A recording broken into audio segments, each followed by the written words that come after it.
souvent notre petite voix, elle nous dit ce qu'on ressent au fond, mais on veut pas on veut pas vraiment savoir ce qu'on ressent au fond parce que ça serait donc plus simple puis donc plus facile de rester dans la décision initiale, la décision qui est peut-être la plus évidente.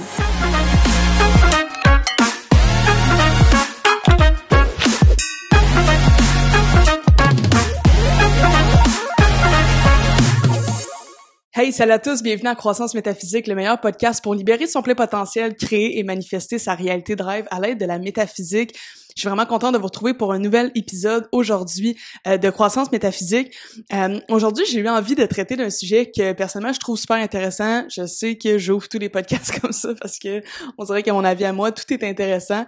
C'est pas faux, je trouve qu'il y a beaucoup de choses de pertinentes au niveau de la philosophie, du développement personnel, de la métaphysique et tout.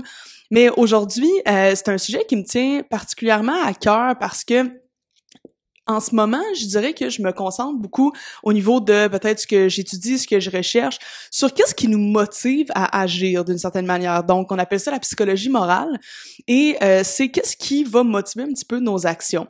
Et j'ai trouvé ça super pertinent de se questionner sur, vous savez, des fois, on a un peu ce qu'on appelle une sorte de petite voix intérieure. Il y a plusieurs personnes qui vont dire genre je sens à l'intérieur de moi que par exemple je devrais faire telle chose ou que je devrais pas faire telle chose. Mais cette voix-là à l'intérieur de toi qui te dit un petit peu qu'est-ce que tu devrais ou devrais pas faire, c'est quoi cette petite voix-là? Et quand on appelle ça un peu notre petite voix intérieure, est-ce que ça veut dire qu'il y a une grande voix intérieure qui te dit OK, tu devrais faire ça? Mais qu'au final, des fois, après réflexion, peut-être après avoir écouté ou ressenti comment tu te sentais à l'intérieur de toi, ben là, il y a comme une petite voix secondaire qui, elle, vient te dire « Ah, ben finalement, peut-être que ce serait pas la meilleure chose pour toi. » Ou même encore que la société, la vie, les gens autour de toi te disent que tu devrais peut-être faire une telle chose et tu finis par le croire et après ça, ben ta petite voix intérieure te dit « pas sûr que c'est la chose que tu devrais faire ». Fait que j'ai eu envie de m'amuser avec vous aujourd'hui à se questionner, à réfléchir sur cette petite voix-là intérieure et aussi se questionner sur comment on fait pour savoir écouter cette petite voix-là? Parce que souvent, en fait, c'est la première chose que j'ai envie de discuter avec vous, c'est l'influence de notre entourage ou même de notre réalité, en fait, des événements, des gens, nos cercles sociaux qui ont une énorme influence sur nous et sur comment on pense. Même, c'est à se demander si on a des réelles pensées qui viennent réellement de nous ou si tout ce qu'on pense d'une certaine manière n'est pas le résultat d'influences que certaines personnes ont eues sur nous. Premièrement, nos parents, évidemment. C'est probablement les personnes qui auront eu le plus d'impact sur nous parce qu'ils nous ont élevés depuis notre jeune âge. Puis on s'entend que ça peut être un impact positif et ça peut être un impact aussi négatif. Mais ça arrive vraiment souvent que on va vouloir prendre des décisions. En fait, on va vouloir agir dans notre vie et que on va arriver peut-être à une réflexion, à se dire est-ce que je dois faire ça? Parce que des fois le choix est évident et d'autres fois le choix n'est pas du tout évident. Donc on arrive à se questionner sur est-ce que je dois faire ça ou est-ce que je dois pas le faire. Et là, dans cette prise de décision-là, vient la question, qu'est-ce qui fait que je devrais faire telle chose et qu'est-ce qui fait que je devrais pas faire telle chose? Et là, dans ce raisonnement-là, c'est là que toutes nos influences ressortent d'une certaine manière. Donc, pourquoi est-ce que je pense que c'est une bonne idée de faire ça? C'est influencé par plein de choses dans le passé, par plein de croyances que j'ai, par plein de valeurs que j'ai. Donc, tout ça est vraiment influencé. Et aussi, on s'entend que c'est influencé par la société ou par ton environnement. Donc, si, par exemple, tu arrives à la décision, par exemple, tu termines ton cégep, tu te demandes si tu dois rentrer à l'université. Moi, ça a été un processus de décision que j'ai eu à faire. Je voulais partir en tant qu'entrepreneur et mais avant, mon plan initial était d'aller à l'université. Donc là, j'arrivais à me croiser des chemins. Est-ce que je vais à l'université ou est-ce que je me mets vraiment à 100% dans mon entreprise et je pars comme ça? Et c'est quand même une décision qui est assez difficile à faire dans le sens que on s'entend que peut-être aller à l'université, c'est quelque chose qui est plus on va dire traditionnel qui était encouragé 100% par mon entourage. Mes deux parents, c'est deux personnes universitaires. Les gens autour de moi, mettons les adultes autour de moi, sont pratiquement tous à et valorisent évidemment l'université. Donc pour moi, quand j'étais jeune ou peut-être pendant le cégep et tout, je me disais je vais aller à l'université après. Sans nécessairement me demander est-ce que je voulais vraiment aller à l'université ou pourquoi j'allais à l'université. C'était comme je devais y aller d'une certaine manière. Et je pense qu'on serait surpris de se rendre compte à quel point il y a beaucoup de nos réflexions et de nos actions qui résultent en fait d'un processus de décision très simple qui est 100% influencé par notre environnement. Donc que c'est même pas nécessairement qu'est-ce qu'on pense réellement ou qu'est-ce qu'on veut réellement faire. Au contraire, c'est plus j'ai toujours pensé que j'allais faire ça, ou mes parents m'ont toujours dit que ça c'était bien, donc let's go, j'y vais comme ça, tout simplement. Sans nécessairement se poser de questions. Par contre, quand je suis arrivée à ce moment-là, au moment de me dire je rentre à l'université ou peu importe, j'avais cette petite voix-là dont on parle à l'intérieur de moi qui me disait non, c'est pas la bonne chose à faire. Je le sentais pas.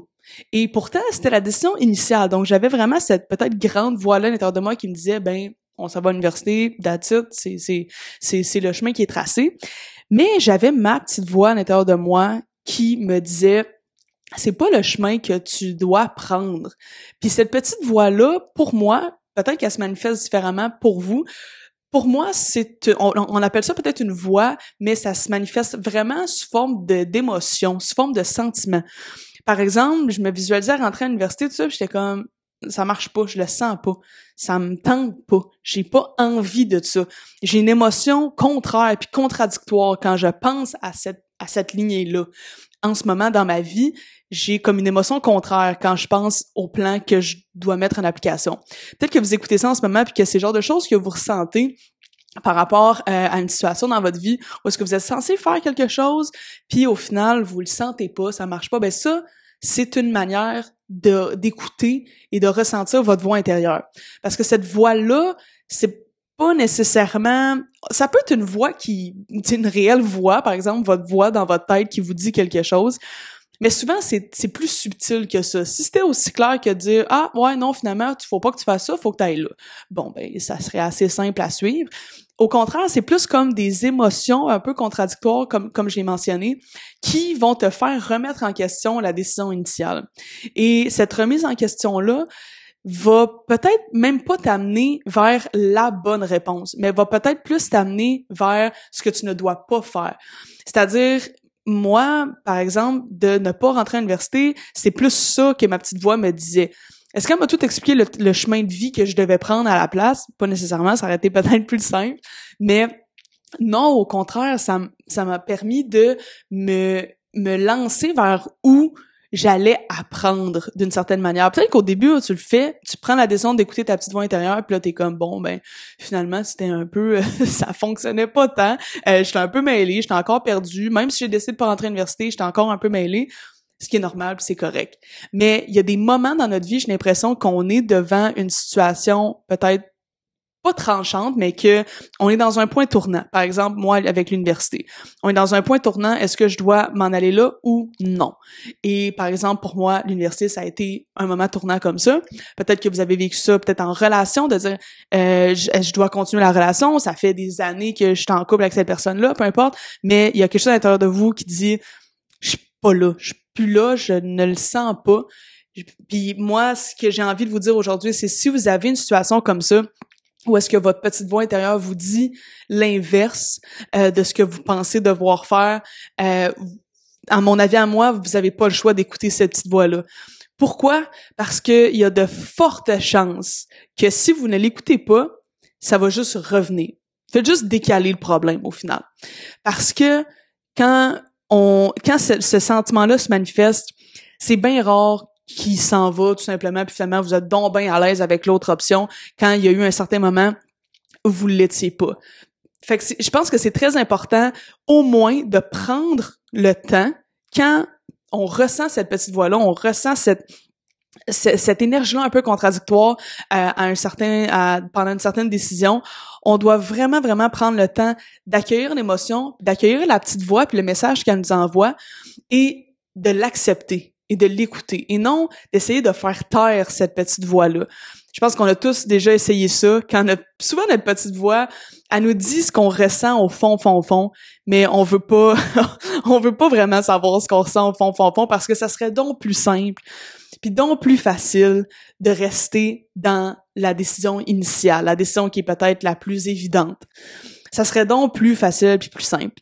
Mais on se rend pas service en se forçant à continuer dans cette lignée-là quand, au final, notre petite voix nous dit de ne pas y aller.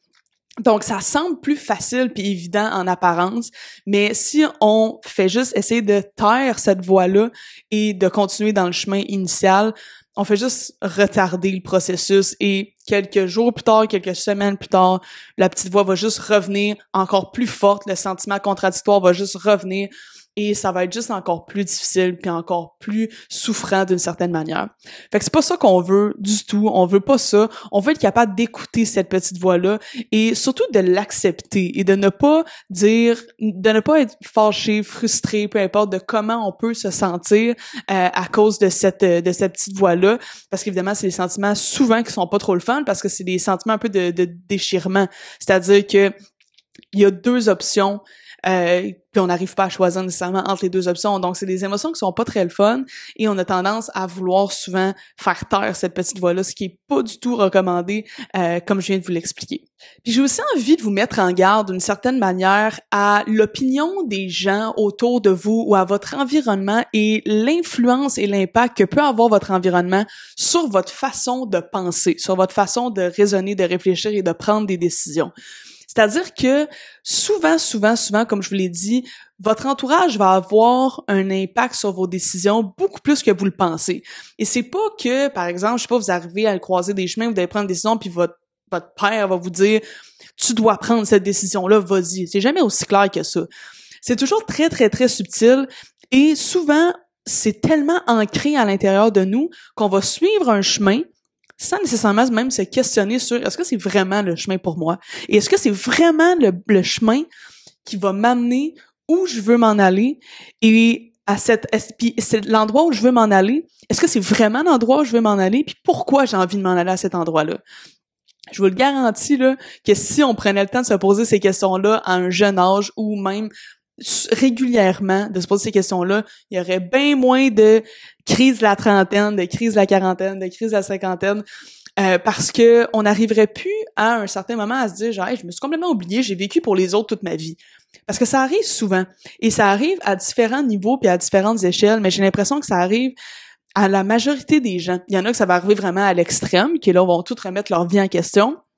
Et il y en a d'autres que ça va arriver peut-être un peu moins, mais on vit souvent, je pense que la majorité des gens vont vivre un peu ce moment-là de attends un petit peu, est-ce que c'est vraiment ce que je voulais? Est-ce que c'est vraiment le chemin que je voulais prendre? Est-ce que je suis vraiment où est-ce que je voulais m'en aller? Puis pourquoi est-ce que je voulais ça? Pourquoi je voulais avoir tout ça, en fait? Est-ce que c'était vraiment ce qui était important pour moi? Ou j'ai un peu suivi les standards de la société et ce qui était bon aux yeux de la société, par exemple, être en couple, se marier, avoir une famille, avoir une maison, avoir une bonne carrière, avoir des hobbies, avoir ci, ça, et suivre un petit peu ce moule-là. Est-ce que c'est mal de suivre le moule? Pas du tout. C'est pas pour rien qu'un moule, c'est parce que ça plaît à la majorité des gens, mais ça plaît pas à tout le monde. Et le moule, le vrai moule, par exemple, à 100%, va pas nécessairement te plaire à 100%. Tu peux modeler ton propre moule à partir du vrai moule d'une certaine manière de la société et ne pas avoir peur de changer certaines choses pour que ça fitte encore plus avec toi. Et pour être capable de faire ça, il faut tout simplement écouter sa petite voix intérieure. Et cette petite voix-là, vous devez vous pratiquer d'une certaine manière à la rendre, à rendre la connexion ou la communication avec cette petite voix-là plus claire, plus facile. Parce que si vous repoussez tout le temps cette petite voix-là, il y a de fortes chances que vous finissez par même plus être capable de l'écouter et d'entendre vos sentiments ou peu importe. Il y a de fortes chances que cette communication-là finisse par diminuer si vous pratiquez pas à augmenter la connexion, en fait, avec cette voix-là. Puis comment on fait ça? Ben, c'est aussi simple que à certains moments de votre vie, surtout dans des moments peut-être décisifs ou tranchants, de vraiment vous questionner sur comment je me sens en ce moment. Quand je visualise cette option-là, comment ça me fait sentir? Quand je visualise l'autre option, comment ça me fait sentir? Puis je vous garantis qu'il y a vraiment pas beaucoup de personnes qui prennent le temps de se poser ces questions-là et de vraiment, vraiment se poser la question et de s'asseoir et dire qu'est-ce que ça fait naître comme émotion à l'intérieur de moi. Et si vous sentez une émotion contradictoire, vous sentez une émotion contraire par rapport à une certaine option, faut faire ni un ni deux, puis il faut écouter cette émotion-là. On peut pas... et évidemment, je fais aussi un petit disclaimer de dire que faut pas virer fou non plus puis sentir la moindre petite émotion puis virer le monde à l'envers puis changer d'option puis tout changer nos plans. Au contraire, il faut aussi être assez conscient pour se dire est-ce que l'émotion contraire que j'ai c'est une peur parce que ça se peut par exemple j'ai l'émotion contraire par rapport à rentrer à l'université. Bon, est-ce que cette émotion-là contraire c'est vraiment parce que c'est pas ce que je dois faire ou c'est parce qu'au final j'ai certaines peurs, j'ai certaines insécurités qui valent la peine de transcender. Là, ça, c'est un autre enjeu complètement. Fait qu'il faut être capable de se poser les bonnes questions et de bien interpréter les réponses, ce qui est pas toujours facile, mais comme je vous dis, ça prend tout simplement de la pratique. Et vous allez le voir, plus vous pratiquez et plus vous suivez votre voix intérieure, ben plus vous allez avoir de la facilité à l'écouter et plus vous allez avoir de la facilité avec les années à prendre les bonnes décisions, tout simplement. On peut aussi comparer notre petite voix intérieure à notre intuition ou notre instinct. Donc, notre intuition, ce serait comme une sorte de connaissance ou qu'on a ce que je veux dire, c'est plus un genre d'accès à une certaine connaissance qu'on sait pas pourquoi on sait ça, mais qui est, moi, je sais ce qui est bon, puis c'est ça. Sans nécessairement savoir pourquoi, c'est comme si on se connecte à quelque chose de plus grand. Il y a une dimension assez spirituelle à l'intuition, j'ai l'impression, mais ça se manifeste de toute évidence à l'intérieur de chacun de nous à certains moments. On ressent, je dois faire ça, ou faut pas que je fasse ça, et ça, c'est notre petite voix intérieure, et c'est sous forme d'intuition.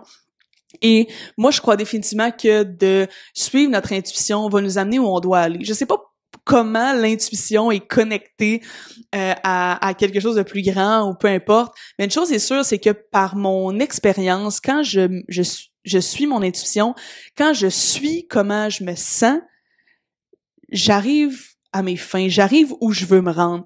Et ça m'amène toujours à la place où je devais être. C'est pas nécessairement une place qui est parfaite puis que tout va donc bien, mais je sais que c'est là que je devais aller. Je sais que c'est là que je devais être. Et mon intuition me mène là.